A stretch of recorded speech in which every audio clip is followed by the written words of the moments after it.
They called it a dream job, a chance to climb the ladder, a ticket out of mediocrity. But sometimes dreams come with a price no one ever tells you about. At 29, Jake Holloway believed in second chances. He believed in hard work. He believed in being smart enough to beat the system. He was wrong. Jake lived in Cleveland, Ohio. Small apartment, beat up Chevy, bills stacked like leaning towers. He spent weekends helping his younger brother with college apps and working overtime at a local hardware store. Then he saw it, a flyer stuck to a lamppost near the bus stop.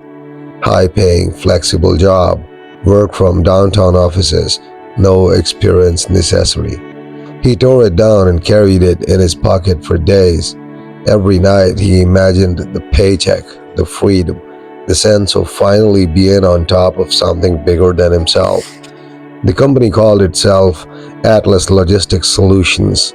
The office was a sleek, modern building downtown, glass walls, bright lights, the smell of ambition in the air. Jake walked in for the interview, his tie crooked, hands sweaty, heart pounding like a drum. The HR manager, Vanessa, smiled professionally. Jake, this position is perfect for someone who's motivated and willing to learn. They spoke about salaries, bonuses, and growth potential. By the end, Jake walked out with an offer letter in hand, shaking with excitement. Finally, it felt like the world was on his side. Week 1, Jake noticed things, invoices with strange codes, employees disappearing for hours without explanation, late night meetings that weren't on the calendar. He shrugged it off. Corporate life, man. Everyone's got weird quirks. By week 2, the unease grew. He discovered payroll discrepancies. Some colleagues weren't getting the hours they were promised. When he asked Vanessa, she smiled like it was a joke. Jake, relax. Business isn't always pretty. Don't take it personal. Jake nodded, but the unease lingered like a shadow. 3 months in, Jake was called into Mr. Simmons' office. The CEO, tall, sharply dressed, sharp eyes. He leaned back in his chair and said, Jake, I like your drive. We're offering you a team lead position. Big responsibilities, big pay, big opportunity. Jake felt a rush. Finally, he thought, recognition. But Simmons added casually, of course, with big responsibilities comes discretion. You'll see, we trust you to handle this internally. Jake nodded, too excited to notice the double meaning. Jake's first assignment as team lead was simple. On paper, review client accounts, identify inefficiencies, submit recommendations. But as he dug in, something was off. Transactions didn't add up. Invoices were manipulated. Payments were going to unknown accounts. Jake confronted Vanessa. Are these errors? She shrugged. Errors? Maybe intentional. Who knows? Just focus on your work. Jake didn't know it yet, but he had stepped into a game far bigger than himself. In the break room, whispers circled. You're new. Don't touch anything. Last guy asked questions. Gone in 2 months. Jake laughed nervously. They're just jokes. But he started keeping notes. He photographed spreadsheets. He logged discrepancies. Somewhere deep down, he knew this wasn't just about business mistakes. Late one night, Jake stayed to finalize a report. He noticed security cameras weren't aligned properly. A door that should have been locked was ajar. Footsteps echoed. Someone was watching. A note appeared on his desk the next morning. Stop digging, or you'll regret it. Jake felt his stomach knot. Heart pounding, palms sweaty. Was it a prank or a warning? Either way, he realized he was in deeper than he thought. Jake went home that night and stared at the ceiling. His bills, his family's expectations, his own sense of integrity, they all collided. Should he ignore it and keep working? Should he blow the whistle? One thought echoed louder than the rest. Do I want to survive or do I want to be right? He didn't know yet, but every choice from this moment would define his life, his freedom, and everything he believed in. That night, as Jake lay in bed, he heard the faintest click outside his apartment window. A shadow lingered, a whisper carried through the air. Some jobs, they take more than they give. Jake held his breath. The fight had just begun. By the fourth month at Atlas Logistics, Jake Holloway stopped feeling lucky. Luck had a sound. It sounded like relief.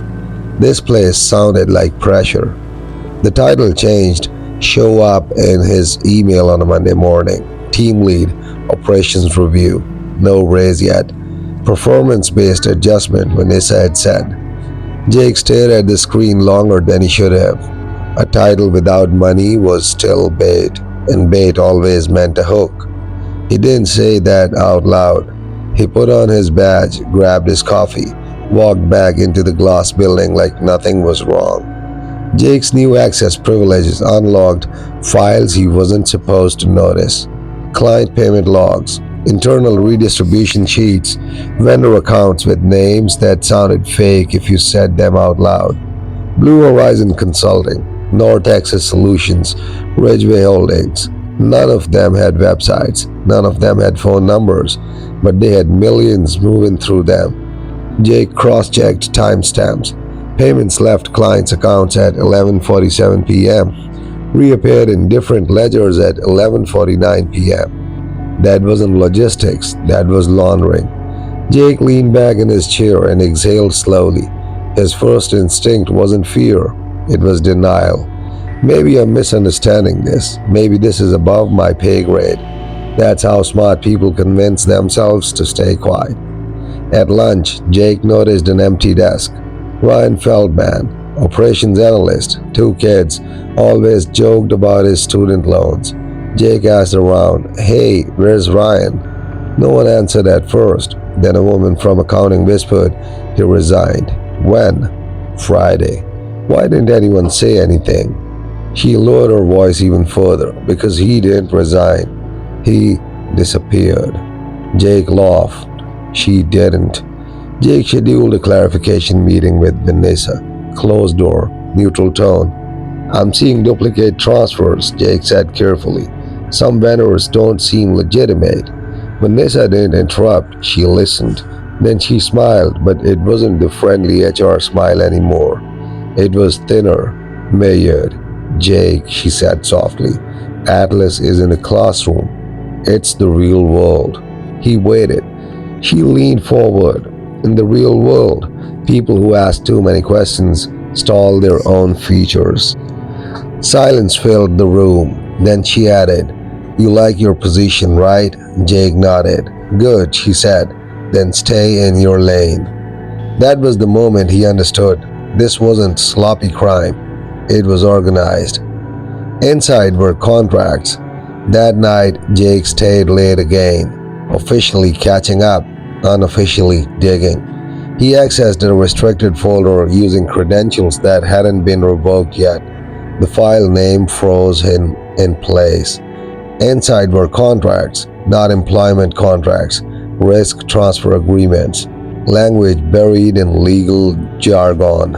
Translation: if the operation was ever exposed, blame would fall on team leads and mid-level managers, not executives, not owners. The signatures at the bottom, employees who thought they were signing bonus structures. Jake's name wasn't there yet, but there was a blank line waiting. Jake's phone buzzed. His younger brother, Ellie. "Bro, mom's car broke down again," Ellie said. "She's stressed. Says you finally got a real job now." Jake closed his eyes. "Yeah," he said, "I did." "You sound weird." "I'm just tired."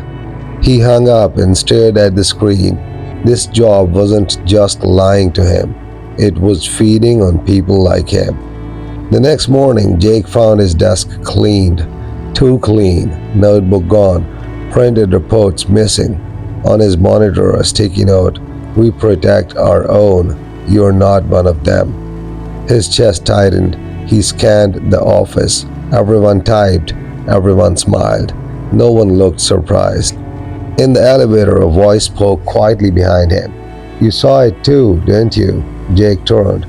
Marcus Lee, IT security, mid-40s, quiet. Marcus didn't make eye contact. Cameras go dark between 11:40 and midnight. Marcus said, every night, on purpose. Jake's heart pounded. Why tell me this?